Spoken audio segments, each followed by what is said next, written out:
आपके बच्चों को कौन तैयार करता है? उनको स्कूल कौन भेजता है? उसका टिफिन कौन बनाता है? आपका खाना कौन बनाता है? आपको चाय कौन पिलाता है? घर का झाड़ू पोछा कौन करता है? कपड़े कौन धोता है? बच्चों को शाम को सुलाता कौन है? आप जब आते हो काम करके तो चाय पिलाता कौन है? फिर खाना बनाता कौन है? रात को दूध पिला करके बच्चों को सुलाता कौन है? साला सारा काम तो ये करें। घर में कोई बीमार हो जाए तो सेवा कौन करेगा? अगर कोई मेहमान आ जाए तो मेहमान नवाजी कौन करेगा? साला एक काम करते हो और घर के मुखिया बन के बैठे हो। एक दिन के लिए मैं सिर्फ एक दिन मांगता हूं आपसे, अगर अपने आप को मर्द कहते हो ना तो एक दिन, सिर्फ एक दिन एक काम करना। अब सुबह उठना, अपने बच्चे को उठाना, तैयार करना, निलाना धुलाना, उसका टिफिन बनाना, उसको स्कूल भेजना, फिर चाय बनाना, अपनी पत्नी को पिलाना, फिर उसके लिए नाश्ता बनाना, फिर खाना बनाना, फिर घर की साफ सफाई करना, फिर कपड़े धो देना, फिर बर्तन साफ कर लेना, फिर जब बच्चा वापस आए उसको फिर पढ़ाने बैठ जाना, फिर उसको दूध चाय पिलाना, नाश्ता कराना, खाना खिलाना, घर तैयार करना और सो जाना। एक दिन करके देख लेना, बुखार नहीं आ जाए मेरा नाम। क्या होता है घर का हेड? हेड क्या होता है जी? माथा। अगर आप हेड हो ना तो ये महिलाएं घर की गर्दन है, जो उस माथे को किधर भी घुमा सकती है जब चाहे। नहीं, अपने बच्चों को ये सिक्योरिटी नहीं दे सका।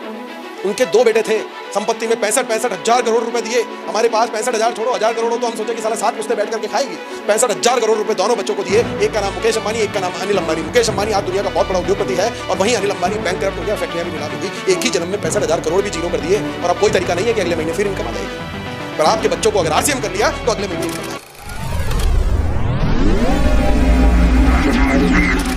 होता है जो जो बिजनेस बड़ा होता है वैसे वैसे हमारा टाइम भी ज्यादा लगने लग जाता है।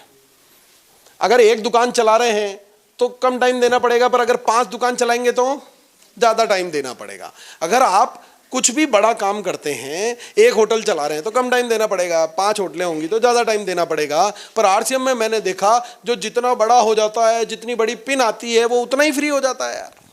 मैंने एक तस्वीर उन 3 सालों के रिसर्च के दौरान एक कोर लीडर की तस्वीर देखी, वो है आदरणीय राजाराम सहारण सर। और मैंने इनके फेसबुक चेक कर रहा था तो इनका फेसबुक देखा। इस तस्वीर में आप देखना मनी के साथ साथ टाइम फ्रीडम को भी ये अचीव कर चुके हैं। और फेसबुक पे मुझे नजर आया इस तस्वीर में वो रोम के अंदर है, रोम यानी कि इटली। इस तस्वीर के अंदर वो इंग्लैंड, स्कॉटलैंड और पेरिस के टूर पर हैं। इस तस्वीर के अंदर वो लंदन के टूर पर हैं। इस तस्वीर के अंदर वो मॉन्ट्रियल क्यूबेक के टूर पर हैं। इस तस्वीर के अंदर वो टोरंटो कनाडा के टूर पर हैं। साला घूमे ही जा रहे हैं, घूमे। तो फिर इतनी इनकम कहाँ से आ रही है? जो व्यक्ति घूमे ही जा रहा है। मैंने इनको फोन लगाया, हकीकत बोल रहा हूँ, मैंने सर से परमिशन ली थी कि मैं सर आपकी कुछ स्लाइड्स दिखाता हूँ और आपके बारे में कुछ बात बोलता हूँ, आपको कोई आपत्ति तो नहीं है? बोले नहीं, कोई आपत्ति नहीं है अभिषेक जी। मैंने उनसे सवाल पूछा, सर वो सवाल मेरे दिल में आज भी घुसा हुआ है। साला हम 1 लाख रुपए महीने के लिए संघर्ष करते हैं, 1 लाख रुपया कैसे भी इनकम आ जाए ये हमारी चाहत है, सपना है, संघर्ष हम उसके लिए करते हैं। और इनसे मैंने पूछा सर आप इस बिजनेस को अब देखते नहीं है? एनिवर्सरी में कौन गया था दिल्ली? इन्होंने खुद अपने मुंह से कहा था कि या तो मैं आरसीएम के बड़े अपने फार्म हाउस पे होता हूं या विदेश में होता हूं या इस तरह के बड़े प्रोग्राम होते हैं तो मंच पर होता हूं। बोला था कि नहीं बोला था? अब मैंने इनसे कहा सर आप इसको फुल टाइम नहीं करते हैं, सेमिनार्स नहीं देते हैं, ये नहीं करते हैं? बोले यार अभिषेक जी मैंने करके देखा, जिस महीने मैं इस काम को कर लेता हूं तो 1,00,000 1.5 लाख का चेक ज्यादा आ जाता है और जिस महीने नहीं देखता हूं तो लाख कम आ जाते हैं। क्या फर्क पड़ता है? जिंदगी की तो मौज कर रहा हूं ना मैं। का आदमी बोल रहा है कि देखूंगा तो लाख ज्यादा आ जाएंगे, नहीं देखूंगा तो लाख कम आ जाएंगे, क्या फर्क पड़ता है? उस दिन समझ में आ गया था कि मुझे भी अपने आप को इस लेवल पर लेके जाना है कि साला लाख कम भी आ जाए क्या फर्क, मैं तो फ्री हूं, पूरा महीना मौज कर रहा हूं। पूरे महीने काम करूंगा तो 25 लाख का चेक आएगा, नहीं करूंगा तो 24 का आएगा, पर मैं अपने आप को इतना फ्री कर सकता हूं कि पूरी दुनिया घूम करके आ सकता हूं। ये सपना लेकर के मैं यहां पर आया। पैसा मैंने कमा रखा है, पूरी दुनिया घूमने का पैसा मैंने कमा रखा है। 70 दिन का टूर बना के गए थे एक बार, ये 70 डेज का। मैंने कहा यार 70 दिन अगर मैं घूमने चला जाऊं तो मेरी फैक्ट्री के तो ताले लग जाएं। पर ये इसलिए घूम पा रहे हैं क्योंकि आरसीएम से इन्होंने टाइम फ्रीडम को अचीव कर लिया। और वो टाइम फ्रीडम कमाने के लिए मैं आरसीएम कर रहा हूं साथियों, पैसा कमाने के लिए नहीं कर रहा। बात समझ में आ रही है जी? मैंने शुरुआत में कहा था कि मैं पैसा कमाने के लिए इस काम में नहीं हूं, पर इस टाइम फ्रीडम को कमाने के लिए, राजाराम सर जैसी जिंदगी जीने के लिए, अपने सपनों को पूरा करने के लिए मैं इस आरसीएम को कर रहा हूं साथियों। और सिक्योरिटी की अगर बात की जाए तो कोई इंश्योरेंस कंपनी आपके बच्चों को वो सिक्योरिटी दे नहीं सकती जो आरसीएम दे सकता है। अगर आप 1 करोड़ का बीमा मेरा है और मुझे कुछ हो भी जाए तो इंश्योरेंस कंपनी कितनी बार देगी 1 करोड़ रुपया मेरे परिवार को? 1 बार, है ना? वहीं आरसीएम जन्मों तक ये इनकम देता है। और कोई भी बिजनेस, कोई भी इंडस्ट्री आज अगर मुझे कुछ हो जाए तो मेरी वो इंडस्ट्री, मेरा वो बिजनेस हर महीने मेरे घर पे पैसा नहीं भेजेगा। मेरे घर से कोई व्यक्ति जाकर के उस बिजनेस और इंडस्ट्री को संभालेगा तो वो मेरे घर पे पैसा भेजेगा। बात समझ में आ रही है जी? और पॉलिटिक्स, जरूरी नहीं है कि मेरे नाना प्रधानमंत्री थे, मेरी दादी प्रधानमंत्री थी, मेरे पिताजी प्रधानमंत्री थे तो मैं भी प्रधानमंत्री बन जाऊंगा। संघर्ष किए जा रहे हैं पर बन पा रहे हैं क्या?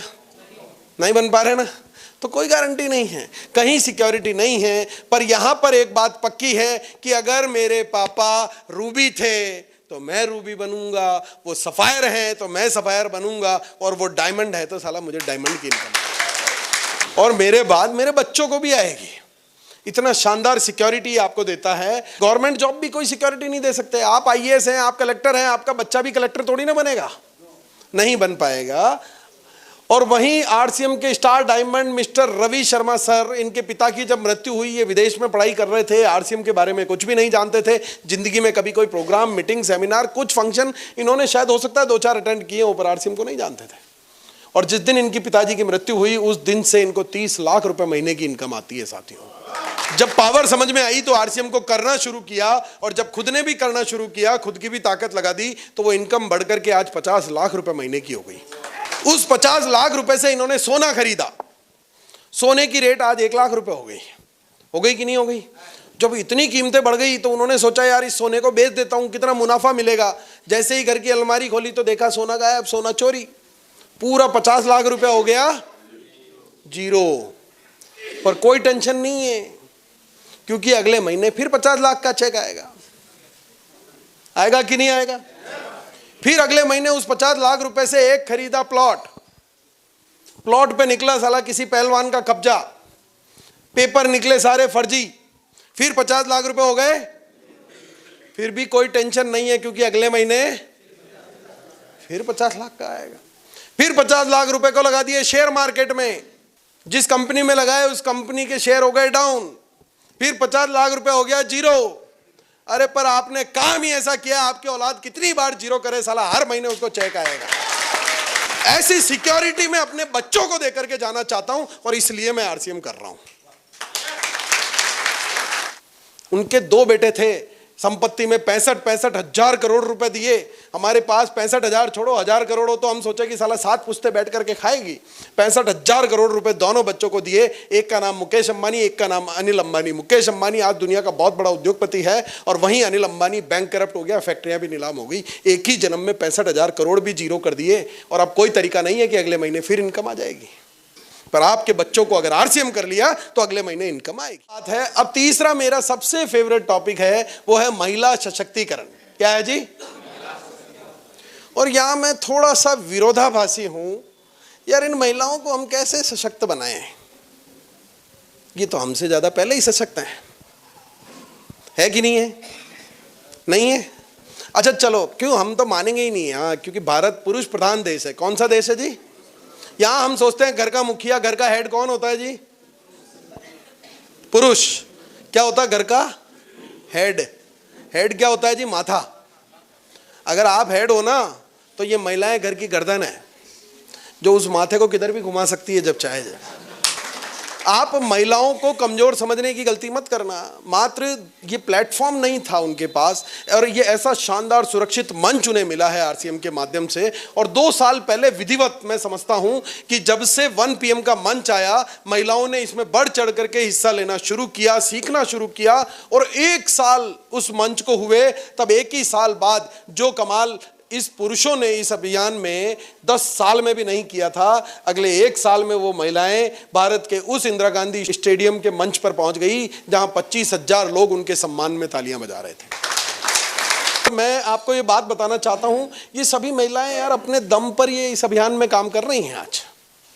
आज इनके भी बड़े बड़े प्रोग्राम्स होते हैं, लोग इनकी भी मीटिंग सुनने आते हैं। और ये कोई महिलाएं ऐसी नहीं हैं कि ये कोई बहुत ज़्यादा कुछ जानती थी, ये भी घरेलू महिलाएं थी जो घर का कामकाज कर रही थी, चूल्हा चौका कर रही थी कि नहीं कर रही थी?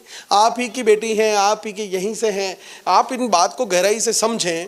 और इन्हीं में से एक महिला की मैं आज आपको उदाहरण के तौर पर बात करना चाहता हूँ कि ये एक साधारण सी दिखने वाली महिला, घरेलू कामकाजी महिला, इन्होंने आरसीएम के माध्यम से अपने आप को इतना डेवलप, इतना विकसित कर लिया कि इनकी एक महीने की इनकम आती है 3.5 लाख रुपए महीना। यार सुन के मर्दों को कुछ झंझनाहट नहीं होती है अंदर से कि 3.5 लाख रुपए महीना अगर कोई महिला इस अभियान के माध्यम से ले सकती है तो हमने कौन सी चूड़ियां पहन रखी है यार। इस महिला ने अपने पति को 25वीं वर्षगांठ पर 25 लाख रुपए की कार गिफ्ट कर दी यार। अच्छा फिर भी एक बात बताता हूं, आपको क्या लगता है ये जो इन कोर्ट के अंदर ये जो महिलाएं हैं, ये जो महिलाएं आज इस मंच पर इस मुकाम पर जो पहुंची हैं, इन्होंने क्या घर का कामकाज करना बंद कर दिया क्या? अभी भी कर रहे हो? अपने आप को घर का हेड समझते हो, केवल एक काम इसलिए आप हेड कहलाते हो क्योंकि एक काम आप करते हो, वो काम है पैसा कमाना, और पैसा कमा करके कुछ सामान घर पे आप पहुंचा देते हो। घर गाड़ी बंगला जो भी आप दिलाते हो वो पैसा कमाने के माध्यम से दिलाते हो। वो एक काम ये नहीं कर रही थी, बाकी सारे काम कौन कर रहा था? ये महिलाएं। घर में खाना कौन बनाता है जी? कि बच्चों को कौन तैयार करता है? उनको स्कूल कौन भेजता है? उसका टिफिन कौन बनाता है? आपका खाना कौन बनाता है? आपको चाय कौन पिलाता है?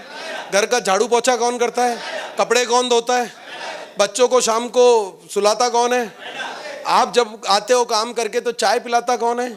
फिर खाना बनाता कौन है? रात को दूध पिला करके बच्चों को सुलाता कौन है? साला सारा काम तो यही कर रही। घर में कोई बीमार हो जाए तो सेवा कौन करेगा? अगर कोई मेहमान आ जाए तो मेहमान नवाजी कौन करेगा? साला एक काम करते हो और घर के मुखिया बन के बैठे हो। एक दिन के लिए मैं सिर्फ एक दिन मांगता हूं आपसे, अगर अपने आप को मर्द कहते हो ना तो एक दिन, सिर्फ एक दिन एक काम करना।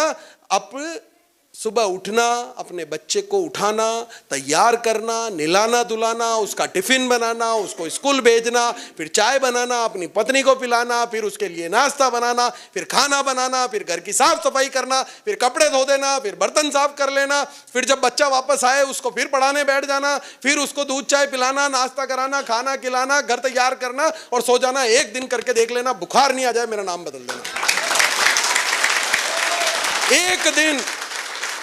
एक दिन आप इनका काम नहीं कर सकते, और आपका काम जिसके चक्कर में आप अपने आप को घर का हेड बोलते हैं, वो काम ये आसानी से कर रही है, और वो कोई सा भी काम इन्होंने छोड़ा नहीं जो वो पहले से कर रही थी।